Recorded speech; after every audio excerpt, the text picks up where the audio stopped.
esse foi um dos piores jogos que eu tive a desalegria de assistir na minha vida. Essa é uma das piores finais de Copa do Brasil, me fazendo lembrar daquele jogo entre Palmeiras e Santos de final de Libertadores. O jogo foi horrível, foi terrível, concordo. Tem um outro ponto também, que esses jogadores estavam errando passe de 1 metro. Não tem o que dizer. Esses jogadores não arriscarem a gol também não tem o que dizer. Então eu concordo 100% com a galera que achou esse jogo horroroso. E só pra deixar uma coisa clara, quem viu o jogo sabe do que eu tô falando.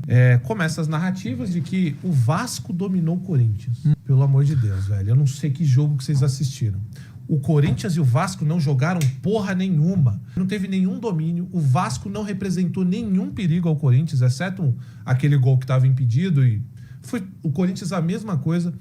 O goleiro do Vasco não trabalhou. O Hugo não trabalhou. Não houve ninguém que quisesse ganhar esse jogo. Essa é que é a grande realidade, tá? Foi um jogo terrível. E eu concordo com vocês. Agora, eu não posso discordar que quem tava jogando em casa era a gente. E esse Vasco, esse empate é melhor, obviamente, pro Vasco. Claro. O Vasco sai com essa sensação de vitória porque o Corinthians não fez a lição de casa, que era minimamente ter apresentado um bom futebol. Mas assim, que as duas equipes apresentaram, os dois jogaram uma merda. Eu não vi nenhum futebol de nenhum dos lados. Não tem como discordar que foi um dos piores jogos, assim, disparados que eu já vi, que eu já tive o desprazer de ver.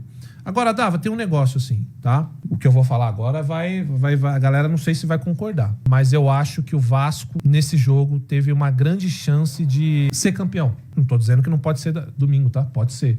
Mas eu acho que nesse jogo, onde o Corinthians não conseguiu jogar, não apresentou nada, errava muitos passes e não chegava muito nas bolas, o Vasco poderia ter feito gol ali. O Corinthians não queria jogar nesse jogo. Não nesse primeiro jogo. Mas nós tínhamos 8 jogadores amarelados. Esse jogo foi um jogo onde os jogadores do Corinthians estavam com medo de jogar, de perder a final de volta. Isso não justifica os erros de passe, isso não justifica não chutar no gol, tá? Nada disso. O jogo foi horrível porque as duas equipes foram um lixo em campo.